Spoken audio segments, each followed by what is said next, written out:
नमस्कार मित्रांनो, मी आता उरळी कांचन मधल्या एका शेतामध्ये आणि शेतामध्ये एक विहीर आहे. आतापर्यंत आपण आपल्या घरामध्ये फिल्टर पाहिलेले आहेत. आपण शेतामध्ये फिल्टर कधी पाहिलाय का?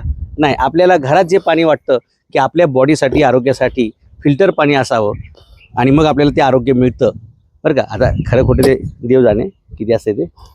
पण जसं आपण आपल्या आरोग्याची काळजी घेतो तसंच आपण जे सगळं खातो, अन्न, धान्य, कडधान्य, मूग, ऊस काय असेल, फळं फुलं जे काय खातो आपण, ते ज्या मातीतून येतं तिला जे पाणी पाहिजे ते पाणी जर क्षारयुक्त असेल, जर ते कंटॅमिनेटेड असेल, ते दूषित असेल, तर डेफिनेटली ते सगळं दूषित पाण्यामुळे आपलं आयुष्यसुद्धा प्रदूषित होत असतं आणि मग आपल्याला बीपी, शुगर, डायबिटीज, हायपरटेन्शन ह्या अशी लांबलचक यादी आहे. ती सगळी अशुद्ध पाणी आणि मातीचं जे काय प्रदूषण होतं ते. मी अशा ठिकाणी उभा आहे की जिथं विहिरीला फिल्टर बसवलेलं आहे आणि विहिरीला फिल्टर बसवणारा हा महामानव आपल्या सोबत. यांचं नाव सचिन आखाडे आहे. हे एक कृषी संशोधक आहेत. जर्मनी असेल, जापान असेल, इस्रायल असेल, अशा अनेक वेगळ्या देशांच्या टेक्नॉलॉजीचा ते उपयोग करतात आपल्या शेतामध्ये. सांगा, मी माझ्या आयुष्यामध्ये पहिल्यांदा विहिरीला फिल्टर बघितलेलं आहे. हा काय प्रकार आहे? हा नमस्ते. मी सचिन आखाडे. मी टाटा मोटर्सला मर्सिडीज बेंझ वर 12 वर्ष काम केलं. त्याच्यामुळे जर्मन आणि जॅपनीज मशीन हे आमच्या रक्तातच आहे. तर मी जेव्हा शेती करायला आलो तर बघितलं की पाण्याचा कुठेही मॅच होत नाही आयडियल कंडिशनला. मग हे मॅच करण्यासाठी सगळ्या टेक्नॉलॉजीज इंडियन बघितल्या. शेवटी जर्मनीवरनं हे मशीन ऑर्डर केलं. पाणी आपलं 5000 TDS पर्यंतचं पाणी कव्हर करून त्याच्यामध्ये. तर ही टेक्नॉलॉजी तुम्ही जर्मनीवर आणली आहे. विहिरीला फिल्टर. विहिरीचा फिल्टर. मग हे काय करतं, आपलं जे विहिरीचा जो TDS आहे तो किती जरी असला तरी हे आयडियल कंडिशनला 300 TDS ला न्यूट्रल वॉटर. 300 TDS ला न्यूट्रल वॉटरला plus magnetic effect 8000 gausses force.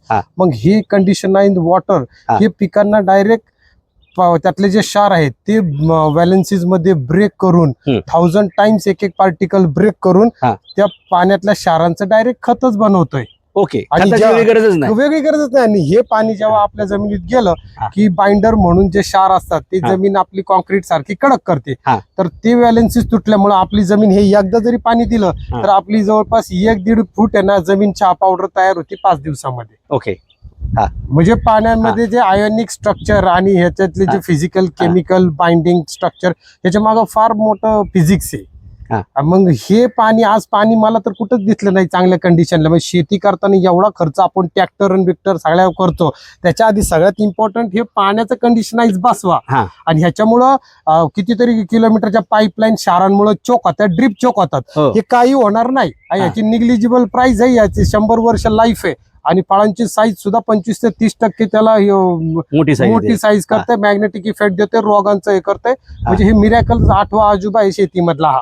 हो, असं आहे. म्हणजे जमिनीमध्ये हळूहळू पीक कमी होत चाललंय, जमिनी क्षारपड होत चालल्यात, क्षारयुक्त होत चालल्यात, नापीक होत चालल्यात.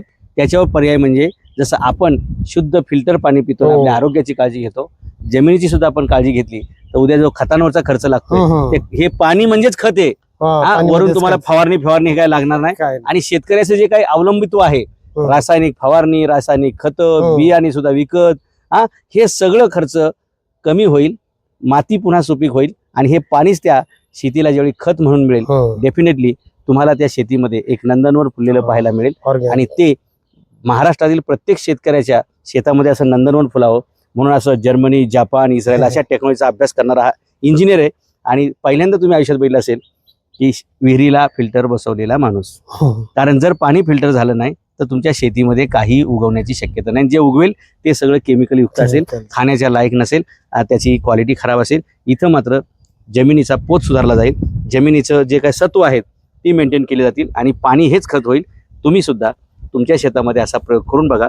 त्याच्या अगोदर तुम्ही एकदा सचिन आखाडे यांना भेटा, ही सगळी टेक्नॉलॉजी कशी काम करते, त्याचं आउटपुट कसं येतं हे सगळं पहा.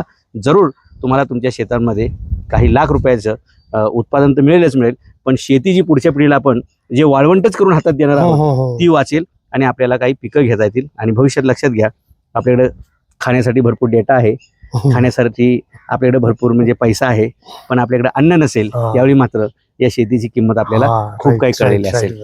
धन्यवाद.